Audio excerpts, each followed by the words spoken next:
everyone, my name is Matt with Joe's Gaming and Electronics, and today I'm here to show you how to ship in your Bluetooth speaker for repair. Now you're just going to need a few things. First of all, whatever you're shipping into us. In this case, we have a UE Mega Boom. Secondly, you're going to need a couple of these shipping envelopes. And third, you're going to need that shipping label that we just sent over to you after you filled out the repair catalog on our website. For most Bluetooth speakers that you'd be shipping into us, you will receive a priority mail label. And this works with these flat rate priority mail envelopes only.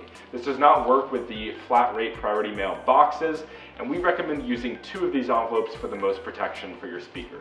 We've shipped a lot of these speakers in just these envelopes that you can get for free from your post office and never had any problems with shipping damage. This is going to be about a standard 3 business day delivery. So if you are looking for something faster than that or something that comes with insurance, you are going to want to provide your own label. The next thing that you're going to want to notice about this shipping label is the RMA number on here. It's going to begin with a D and then have 4 numbers after that. If you do use your own shipping label, you just want to make sure that that RMA number gets put on your packaging somewhere, or at least inside the box with your speaker. The last tip regarding the packaging is that whatever packaging we get in with your electronics will be thrown away. So if you ship them in the original box, that is going to get thrown out. We won't throw out cases if you do send them in. However, we do not need the case and would prefer if you just send us the speaker. Lastly, if you are shipping in a smaller speaker to us, such as the Beats Pill, you are going to get a different label. These are priority labels. You may receive one that says first class mail, and if you do receive that, you just want to notice the weight allotment that is on that label, and then also you don't want to use these priority mailing envelopes as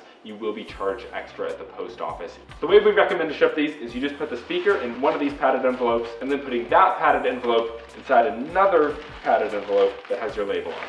We are not responsible for any lost or damaged packages. We'll do our best to keep in contact with you throughout the whole process. However, if you do have any other questions for us, you're welcome to reach out to us Monday through Saturday via text, call, email, Facebook Messenger, or even live chat on our website. Thank you so much for trusting us to make the electronics that you enjoy work better for you. Hope you have a wonderful rest of your day.